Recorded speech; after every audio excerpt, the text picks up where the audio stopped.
Hi, and welcome to Lippy Presents Ghost News Network. Today is our question of the week, and our question continued to come to Tom via email. And today's question is, what things shouldn't you do on a paranormal investigation? So what should you not do on a paranormal investigation? What should you not do? Drink. Okay. Drink. Drink on a paranormal investigation, don't do drugs. That's probably the number one thing. Don't be intoxicated on a paranormal investigation. That's definitely good. I'm going to try to steer away from our style as opposed to other people's style. We don't really provoke too much, but I don't think that it shouldn't be done. I think you could do it on certain circumstances, so I'm not going to bring that up. I'm not going to bring up our styles as opposed to other people's styles. I'm not saying one's right and one's not. What shouldn't you do? Yeah, it's intoxication. I don't agree with doing some types of rituals, meaning to summon stuff. That I don't really agree with. Ouija board, I'm not a fan of that. I wouldn't be doing the pendulum at a paranormal investigation location. Anything that puts yourself at risk to possibly get possessed, being, Ouija board, pendulum, stuff like that. So those are I wouldn't do anything like that. Try not to investigate alone.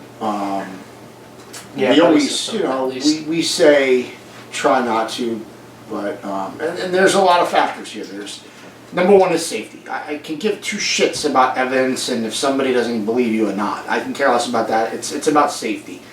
It's one thing if you're in a house investigation and your HQ is in the kitchen and somebody wants to go in the second floor bedroom by themselves.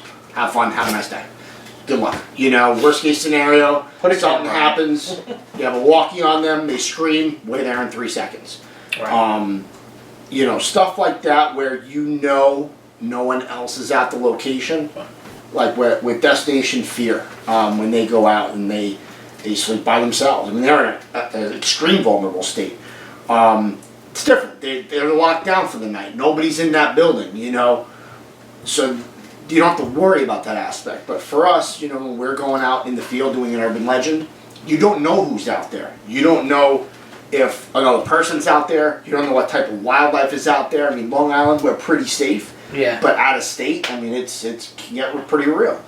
So it's those factors. And you're talking about woods. If you panic and you take a wrong turn somewhere and another wrong turn somewhere, now you're getting further from the team than where the hell are you? So I would say in certain circumstances, don't investigate alone. Big thing for me is not saying, because people do it humorously sometimes and it's not funny, but like, I want you to possess that guy, or I want you to do this, or don't ask for a spirit to do something to somebody else that's kind of messed up. Yeah. I definitely wouldn't recommend that. People go in with their own different styles. Again, I agree with the whole trying to summon and Ouija board and stuff like that. You just don't know what you're communicating with. You can think you know all you want, and then next thing you know, you've got major problems at home. So I definitely wouldn't recommend that. I mean, people provoke at their own level of comfort.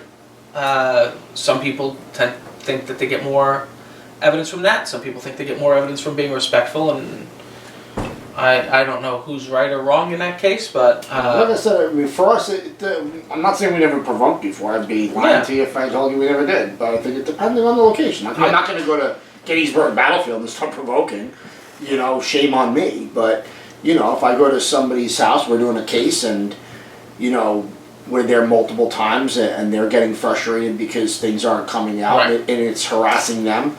I'm going to talk to the client and be like, listen, is it okay if I get a little loud, a little nasty, because I want it to come out, and if I have their approval, I'm going to do it, So there's certain circumstances where, it is important to drop that hammer, like, and I think a lot of teams have done that. I mean, Ghost Adventures does it a lot more than other teams, but they're on types of cases where, they go hardcore, but I mean, I've seen ghost hunters do it, I think, once or twice in the past, years ago. Oh, yeah. I mean, sometimes you have to.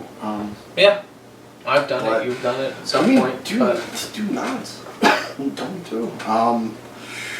I mean, a big thing is not bring it home.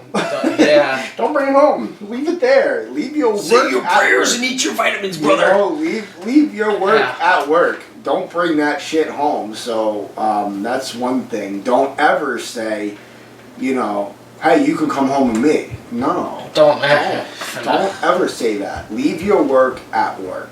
Okay? You hear that, kitchen ghost? Shit. Don't fake evidence. There's shit happening. You don't need to fake it. We shouldn't even have to say that. No, you have to say it. Unfortunately, you have to say it. Don't fake evidence. It's. You want to be taken okay. seriously? It's okay to go and investigate once a week for 8 months straight and have nothing happened. I'm saying it because it's happened to us before. Oh yeah. We've hit an 8-month period where we caught nothing. And you know what? Out of those 8 months, how much did everyone learn? How much experience did everyone get? Learning new equipment and all this stuff. It's not a waste. Just because you don't get anything doesn't mean it's a waste, So don't fake evidence. Try not to whisper. Yeah. Whisper kills your fucking EVP analysis. Just causes so many false positives. Be aware of your surroundings. Make notes when you're doing EVP sessions. Yeah. And read what equipment that you're using.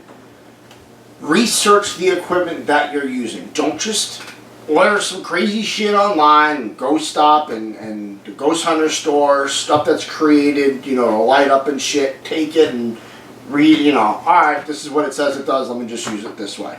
Test it. If it says it's giving off EMF, test it. Is it giving off? If it says it picks up EMF, walk around your house. Hey, I know this on a digital EMF, it gives off 50 milligauss. Let me test it, see what happens to this thing.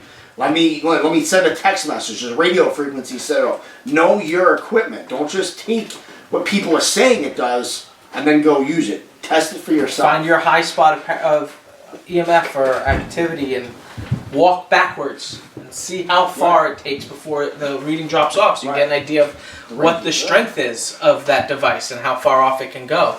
So, but those are just some things you can do. But yeah, I wouldn't do any of that stuff in the paranormal. So. We have 2 new pieces of equipment that we just ordered that are coming in. They are not hitting the field until me and Dimitri sit down and we test that shit. I can give 2 shits what the manual says.